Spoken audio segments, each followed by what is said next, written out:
देखो, जो Newton first law है ਉਹਨੂੰ अगर तुसी दो पार्ट के विच स्प्लिट करके देखो कि every body continues in its state of rest unless some external force is applied on it, तो ये पार्ट सानू डेली लाइफ दे विच ऑब्जर्व हुंदा वा। भी जे मान लो तुसी स्कूल तो आके स्कूल ड्रेस सोफे ते सिटती है ना, तो कल तक परसों तक उत्थे ही रहनी है, प्रोवाइडेड मम्मी ने आके उन्होंने सैट करके ना रखा हो, इदा ही होंगे है ना, उन्हें अपने आप नहीं कबर्ड च जाना। तो समझ गए ना गल। तो जिथे चेयर रखी है उन्हें उत्थे ही रहना वा, तो जे मान लो चेयर शिफ्ट हो गई है इट मीनस किसी ने उन्होंने शिफ्ट किया वा। तो ये जो पहला पार्ट है ये तो डेली लाइफ च ऑब्जर्व होंगे, पर सैकेंड पार्ट जोड़ा वा कि ये body continues in its state of uniform motion unless some external force is applied on it, means कि बॉडी अगर यूनिफॉर्म मोशन च तो उदा ही चलती रहेगी है ना। हुण उहदे विच बेटा कि जिद्दां हुण मान लो आप एक्टिवा ते जा रहे हैं, ठीक है, हुण एक्टिवा स्टार्ट कीती है ते इंजन चल रहा वा, ते अचानक सानू याद आ जाता भी न्यूटन फर्स्ट लॉ का कहता वा कि अगर बॉडी मोशन च है तो उन्हें तो चलती रहना, तो आप एवं पेट्रोल है ना बर्न कर रहे हैं, इंजन बंद, पर इंजन बंद करने के नाल उन्हें स्लो होने लग पैना है ना। हुण जदों उन्हें स्लो होना तो रुक जाना, हुण उत्थे सानू लगना भी सानू फिजिक्स गलत पढ़ाई जाते हैं है ना, भी कहते तो सीगे भी जो बॉडी चलती है तो नहीं चली जाना, तो ये तो रुक गया, पर उत्थे फिजिक्स नहीं गलत, उत्थे जिहड़ी चीज साडे लई सानू नहीं समझ वो ये है कि वो कह रहे हैं जब तक बाहरों फोर्स ना लगे तब तक चलते रहना। हुण एक्चुअली टायर्स और ग्राउंड दे विच जिहड़ी फ्रिक्शन है वो लग रही है, तो वो स्लो डाउन कर रही है, और वो करके स्लो हो रहा, ना कि फर्स्ट लॉ गलत है ना, दो चीज़ों में फर्क है। तो आप कह दें भी जल्दबाजी भी वो तो गलत है, प्रैक्टिकल ऑब्जर्वेशन की थी इंजन बंद करके, पर वो ऑब्जर्वेशन प्रॉपर नहीं है, उन्होंने आप ऑब्जर्व करता लिया पर वो डिफरेंट आस्पेक्ट्स नहीं देखा। जो डिफरेंट आस्पेक्ट देखेंगे तो फिर पता लगेगा भी गलती उत्थे नहीं है, गलती साडी ऑब्जर्वेशन च है। तो यदा मतलब जी फ्रिक्शन है ना, उसकी प्रेजेंस सैकेंड पार्ट नूं डेली लाइफ दे विच ऑब्जर्व होने तो रोकती है। तो फ्रिक्शन है वो एक्सटर्नल फोर्स का काम करती है ना उस वक्त। हाँ, ये फ्रिक्शन नूं खत्म कर दिता जाए फिर की होएगा,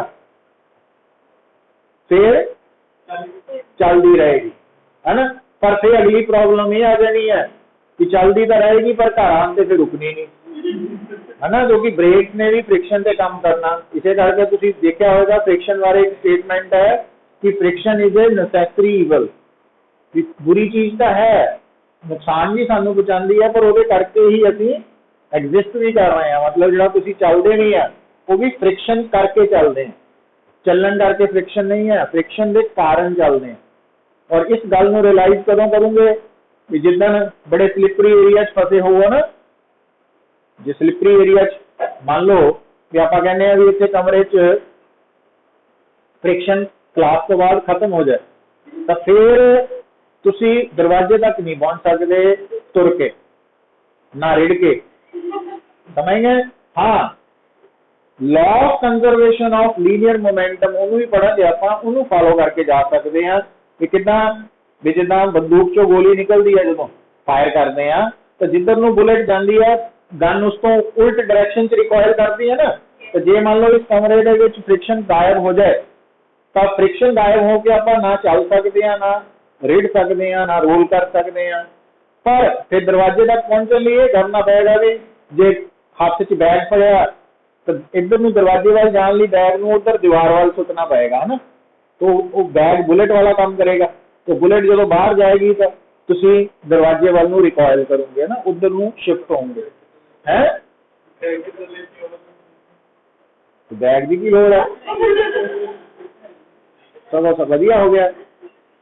तो कहने का मतलब ये कि हुण ये सारा जिहड़ा टॉपिक शुरू होया वा तो वो इंटरस्टिंग भी है और ईजी भी है, बट उन्होंने समझण की लोड़ है पॉइंट्स नूं और याद रखण की। समझण तो बाद उन्होंने रिटेन करके रखना, ये सारा चैलेंजिंग काम है। सब तो चैलेंजिंग काम ये है, समझना बड़ा सौखा वा पर उन्होंने रिटेन करना औखा वा, उहदे करके ही सारी प्रॉब्लम होंदी। उन्होंने रिवाइज करो। हुण बेटा लिखो Newton second law of motion.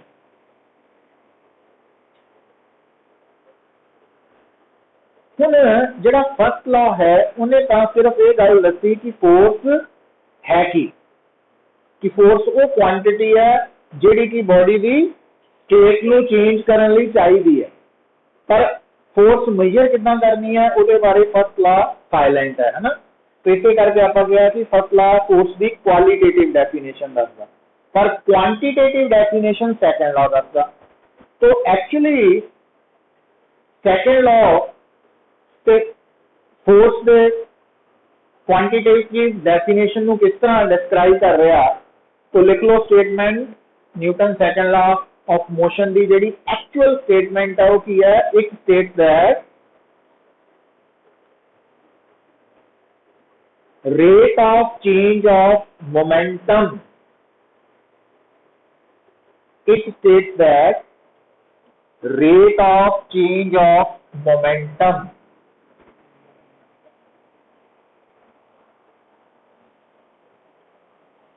of an object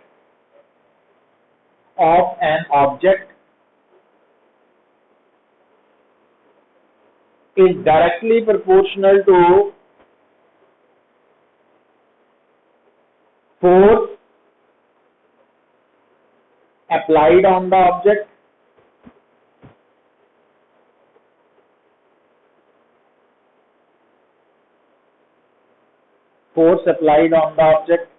and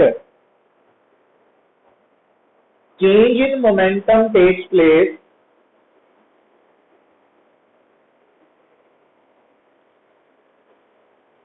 along the direction of applied force. Change in momentum takes place along the direction of applied force.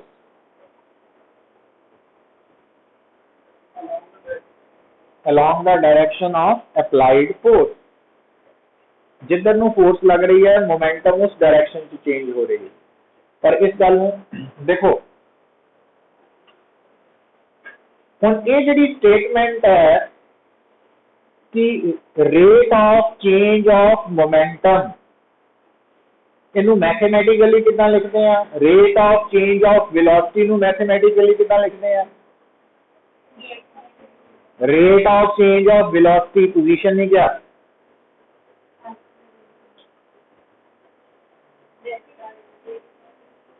Rate of change of velocity नू कितना लिखते हैं?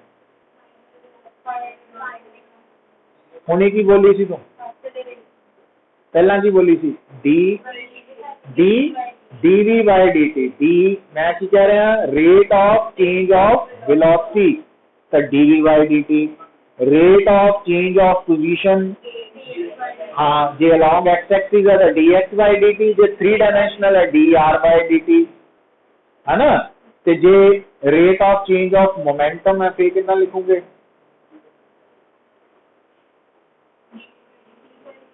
Rate of change of velocity कितना लिखोगे? लिख के दिखाओ जरा। Rate of change of velocity actually पूरा होंगे टाइम रेट ऑफ चेंज है ना, वो अंडरस्टूड है भी टाइम नाल। कितना लिखोगे? तो फिर rate of change of momentum कितना लिखोगे? Dp by dt. सोचना है की है वेलोसिटी हटा के उसकी जगह मोमेंटम लिख दो है ना।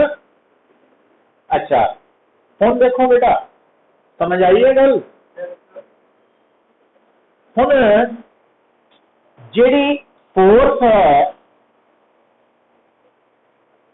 ते rate of change of momentum है, इनू होर प्रिसाइजली लिख लो ना। आप की लिखा रेट ऑफ चेंज ਉਹਦੇ ਰੇਟ ਦੇ ਅੱਗੇ ਟਾਈਮ ਕਰ ਲਓ, ਟਾइम रेट, ताकि ਤੁਹਾਨੂੰ पता लग जाए भी D p by d T है ना।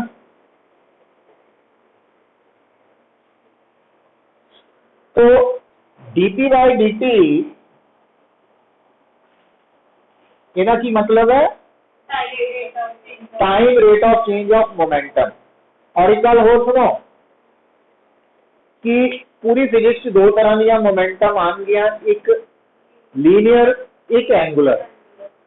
तो जी कली मोमेंटम है वो लीनियर मोमेंटम ही है, इस कंफ्यूज नहीं होना कभी। लीनियर मोमेंटम या कली मोमेंटम इको चीज है, एंगुलर मोमेंटम पूरे नाम नाल आएगी, पूरा नाम लिखा होएगा तो, है ना। फिर dp by dt स्टेटमेंट के अकॉर्डिंगली फोर्स दे की है, स्टेटमेंट पढ़ो पुत्र, डायरेक्टली प्रोपोर्शनल से कितना लिखोगे, dp by dt is directly proportional to f, है ना। तो इन्हें उल्टा करके भी लिख सकते हैं, f is directly proportional to dp by dt। Proportionality sign ਨੂੰ हटा के की लिखीदा, कांस्टेंट ऑफ प्रोपोर्शनैलिटी, ਉਹਦਾ सिंबल की है k, है ना। तो इसे k का मतलब की है कांस्टेंट ऑफ, और ਇਹਦੀ वैल्यू बेटा ਜਦੋਂ ਅਸੀਂ अलग अलग केसेस से अलग अलग होंगी है, अलग अलग इक्वेशन। और इतने बेटा k की वैल्यू है 1, याद ही रखना पैना थानू। तो it means f is equal to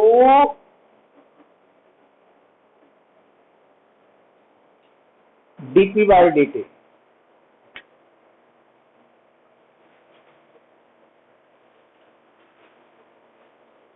f is equal to dp by dt।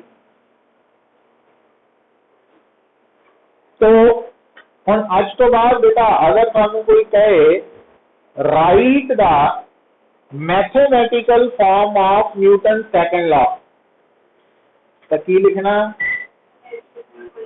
तो आया mathematical form of second law, ठीक है। एम ए नहीं, F is equal to m a नहीं है, वो ਇਹਦਾ स्पेशल केस है। तो अगर मान लो MCQ क्वेश्चन ਦੇ ਵਿੱਚ ਵੀ अगर सानू 4 ऑप्शन लिखे आ जाए, एक लिखे आ जाए F is equal to m a, एक लिखे F is equal to d p by d t, तो पूछा हो भी दसो इन्होंने 4 विचों केड़ी mathematical form of Newton second law है। तो आ है, this is the actual form of Newton second law, ठीक है, डीपी बाई डी। अच्छा हुण ये फॉर्म सानू की दस रही है बेटा कि अगर तुसी मोमेंटम दी एक्सप्रैशन दिती होए ते फोर्स निकालनी होए ते किद्दां निकालनी है, तो टाइम दे नाल डिफरेंशिएट कर लेना। तो देखो टाइम दे नाल डिफरेंशिएट करना, तो मान लो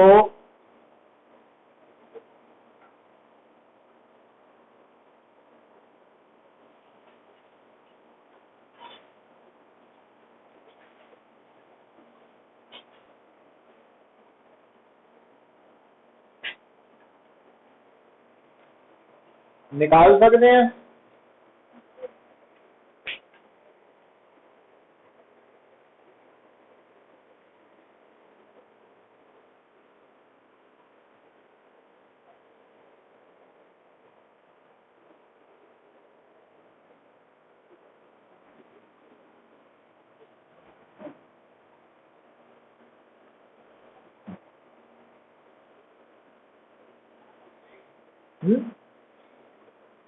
सब तो पहला की करूंगे F is equal to,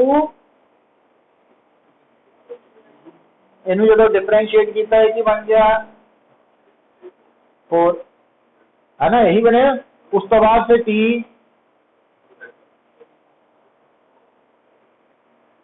to लैके तो 16 न्यूटन अंतर आ गया, है ना, क्योंकि फोर्स कड्डी है ना आप।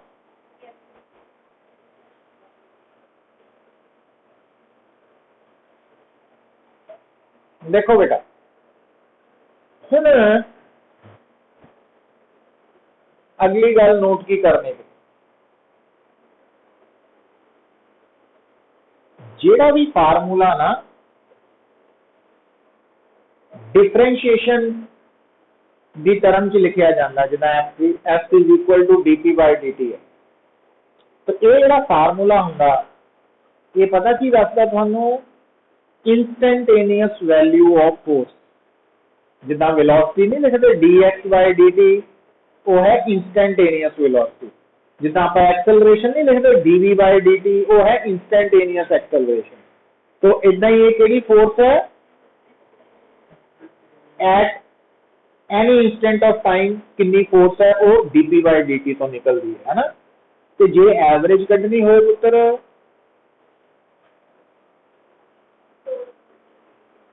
हुण देखो लिखो एक न्यूमेरिकल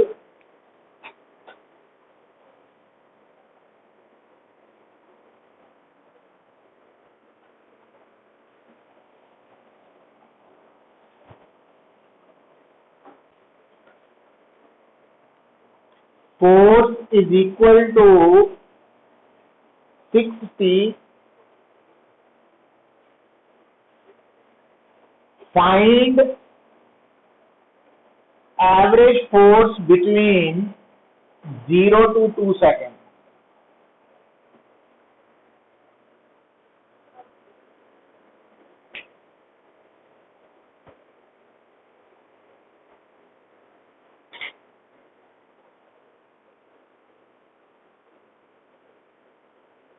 ध्यान दियो बेटा, गल नूं हुण समझियो, जिहड़ी मैं गल दस्सण जा रहा तुहानूं,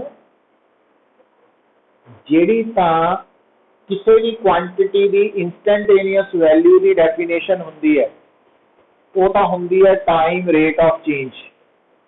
पर जिहड़ी एवरेज वैल्यू हुंदी है ना, वो की हुंदी है रेशो। हुण जे मैं पूछा वेलोसिटी की डेफिनेशन की है, तो की बोलूंगे? तो जे मैं कहा एवरेज वेलोसिटी की डेफिनेशन दसो, हाँ। जे मैं तुहानू कहना एक्सेलरेशन की डेफिनेशन दसो, तो जे मैं कहा एवरेज एक्सेलरेशन की डेफिनेशन दसो,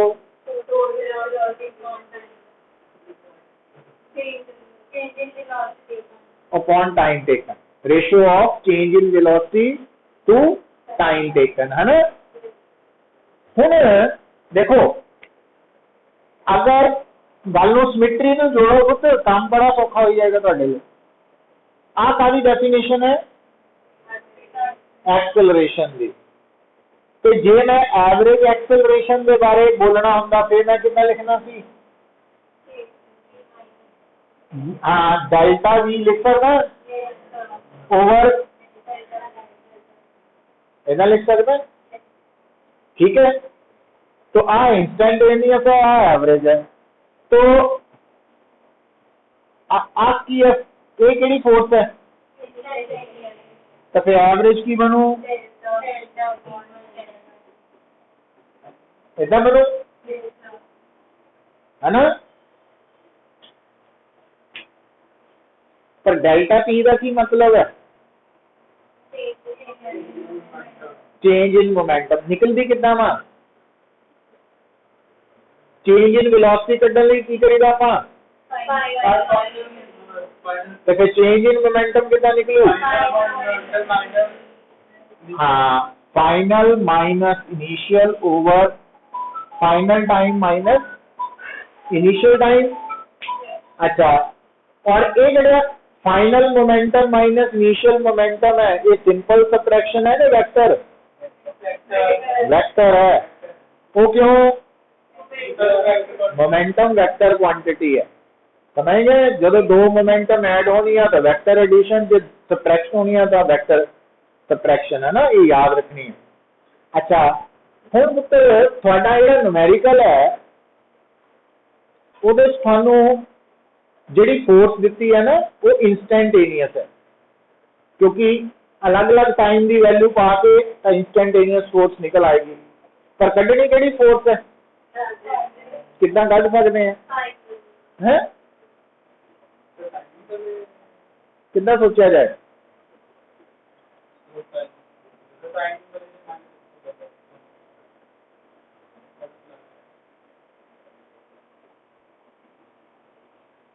एवरेज फोर्स कड्ढन लई तुहानू की चाहिए?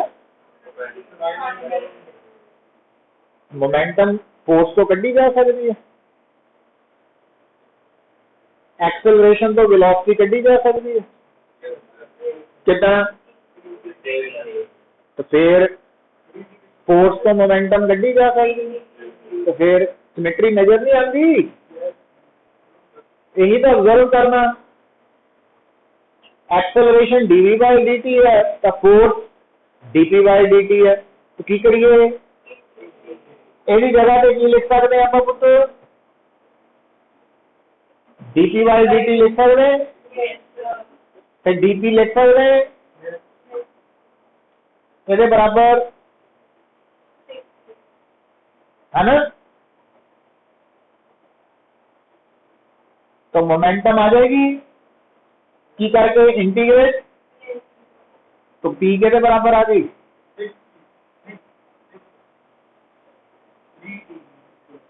इधर आ गई।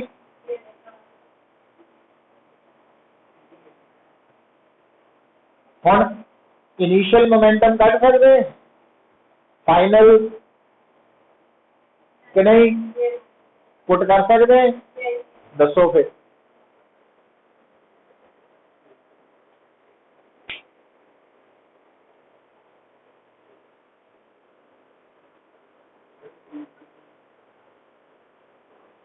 इनिशियल मोमेंटम कटो,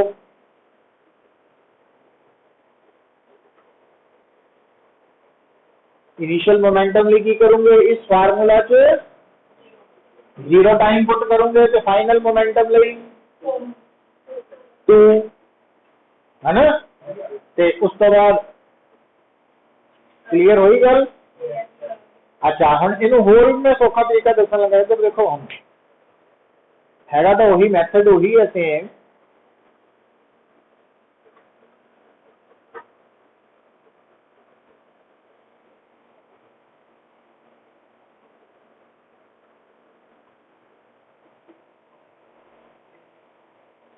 ठीक है?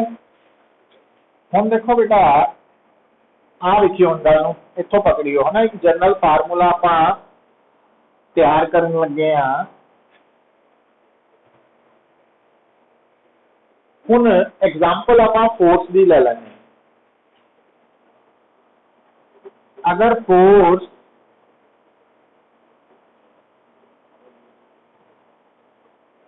दी इंस्टेंटेनियस वैल्यू एफ दी है तो एवरेज फोर्स निकालनी है, तो एक गल हमेशा याद रखो, जी इंस्टेंटेनियस वैल्यू है ना वो सिंगल टाइम पे होएगी, तो जी एवरेज वैल्यू है ना वो टाइम इंटरवल च होएगी।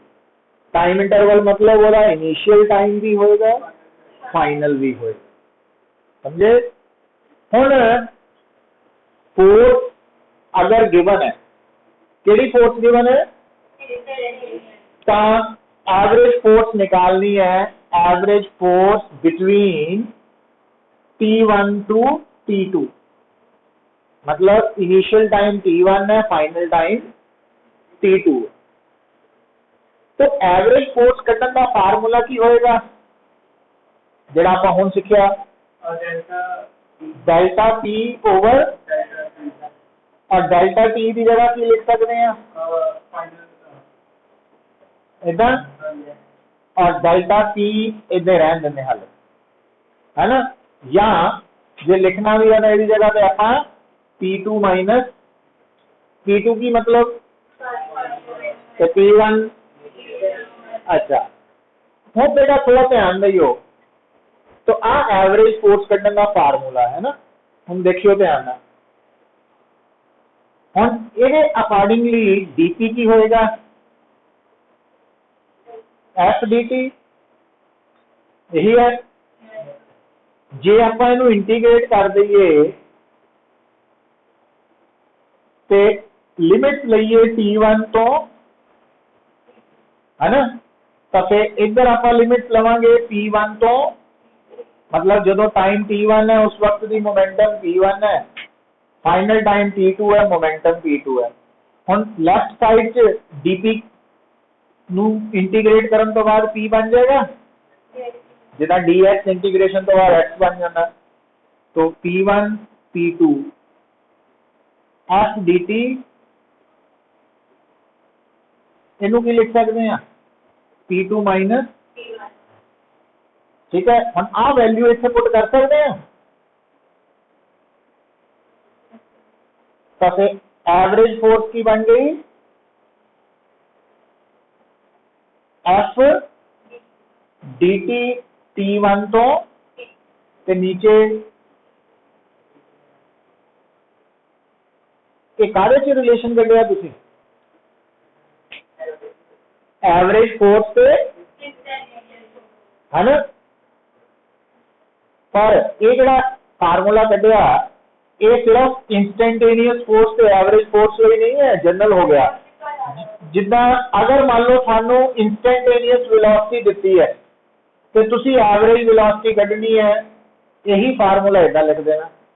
जे थानू इंस्टेंटेनियस एक्सेलरेशन पता तो एवरेज एक्सेलरेशन कढ़नी है, आही फार्मूला है ना। जे मान लो थानू +1 च पढ़ा 2 च पढ़ांगे इंस्टेंटेनियस करंट ते एवरेज करंट कढ़ना तां भी इन्हें काम आ जाना। मतलब इंस्टेंटेनियस वैल्यू दिती होए एवरेज कढ़नी होए तो आ फार्मूला साडे काम आंदा है ना। ये नहीं भी सिर्फ फोर्स के लिए है, हाँ ये बड़ा इंपॉर्टेंट है, बार बार करवा रहे हैं, ये साडे दिमाग च रहे पुत्र। करवाए का फायदा तां जे रिस्पॉन्स फटाफट आए है ना, जब तक नहीं आता तब तक करी जाना। तो ये वो पॉइंट है जिथे अंडरस्टैंडिंग होनी साडे लिए जरूरी है।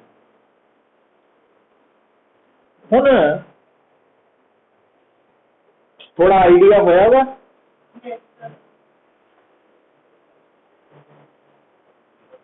भाव्या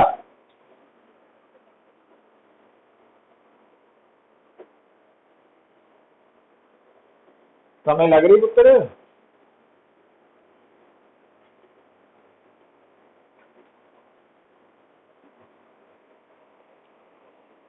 देखो तो आ जड़ा फार्मूला है इंस्टेंटेनियस एंड एवरेज दे लई, ये बॉक्स दे विच है ना रेड कलर का बना के तो उन्होंने चंगी तरह नाल डेकोरेट कर लो।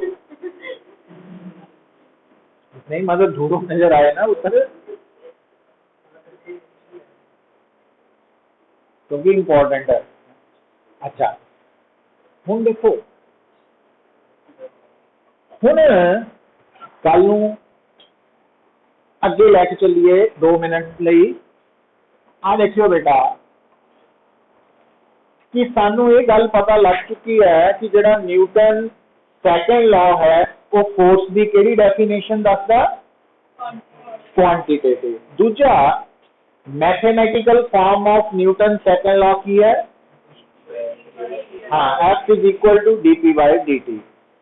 तीसरा पॉइंट जिहड़ा हम इत्थे समझना वा, क्योंकि बेटा F is equal to dp/dt Newton second law है। और अगर तुसी P मोमेंटम के बारे याद करो तो मोमेंटम का है product of mass and velocity. एदा मतलब आप इथे P की जगह पे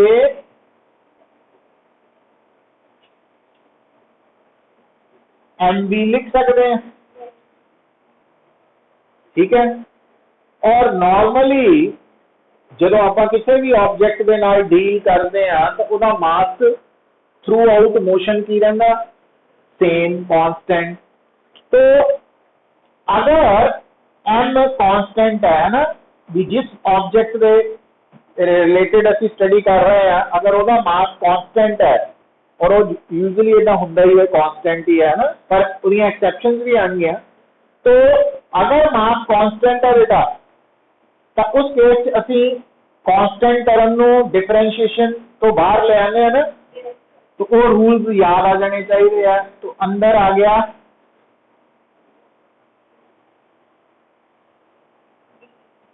हुण dv by dt ਨੂੰ ਤਾਂ ਅਸੀਂ एक्सेलरेशन बोलते हैं। तो आ डेफिनेशन आ गई फोर्स की। मतलब आ बेटा बेसिक डेफिनेशन ऑफ फोर्स है, पर आ वाली डेफिनेशन सानू हर उस सिचुएशन च काम आती है जिहदे विच मास कांस्टेंट है, और बहुत एक्सेप्शनल केसेस ही होने हैं जिथे मास ने वेरी करना, अदरवाइज सारे cases they which mass constant है। तो F is equal to m a, और ये जी डेफिनेशन है तुसी 9th क्लास भी पढ़ते हैं, तो ये अकॉर्डिंगली फोर्स और एक्सेलरेशन की डायरेक्शन हमेशा सेम होंगी। और एफ का मतलब बेटा फिर मैं दोबारा रिपीट कर रहा, एफ का मतलब की है net force. Net force, net force mean गल नूं सुनो, अगर किसी पार्टिकल से सिंगल फोर्स लग रही है तो वही सिंगल फोर्स नेट फोर्स है। पर अगर एक पार्टिकल से दो फोर्सेस लग रही हैं तो नेट फोर्स कितना कटांगे, दोनों का वेक्टर सम है ना। जो 3 लग रही हैं तो तीनों का वेक्टर सम। तो net force means vector sum, जिन्नियां भी फोर्सेस लग रही हैं उन्हों का वेक्टर सम। और एक गल बड़ी क्लीयर हो जानी चाहिए है बेटा कि इतने F is equal to m a दे विच एम की है केड़ा मास।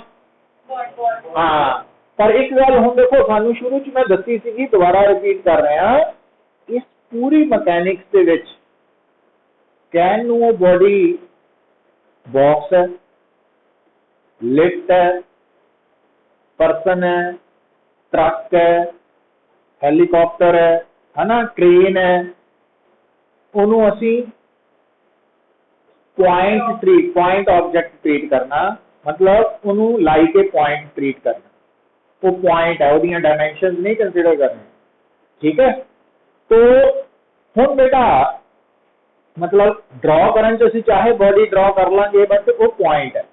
तो हुण इत्थे एम की है, mass of point object, F की है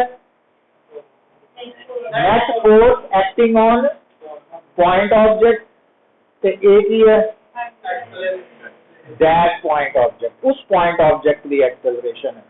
और एक्सेलरेशन ऑफ पॉइंट ऑब्जेक्ट ते net force acting on point object the direction same होंगी, हमेशा सेम होंगी। मतलब आज के बाद जो सानू कोई कहे कि बॉडी दी या पॉइंट ऑब्जेक्ट दी एक्सेलरेशन नॉर्थ है तो नेट फोर्स भी, तो जो वो कहे कि नेट फोर्स ईस्ट है तो एक्सेलरेशन भी ईस्ट है ना। तो ये स्टेप्स याद रखने हैं। तो हुण इत्थे तक बेटा आपां सारे टॉपिक नूं सम अप कर लेने आ कि शुरू तो लैके हुण तक असी मोमेंटम तो स्टार्ट किया सी, फिर आपां वेलोसिटी, मोमेंटम ते स्टेट इन्हां तिन्नां नूं रिलेट करके देखिया सी। और सानू दस्सिया सीगा कि अगर किसी बॉडी की या पॉइंट ऑब्जेक्ट की वेलोसिटी चेंज हो रही है या मोमेंटम चेंज हो रही है या स्टेट चेंज हो रही है, इट मीन्स वो हाँ फोर्स का मतलब नेट फोर्स लग रही है, ठीक है। तो ये और लास्ट से आप force is equal to m a तक आके खत्म की है। तो कल नूं फिर इस तो नेक्स्ट स्टार्ट करांगे आप। तो टेस्ट किस दिन दस्सिया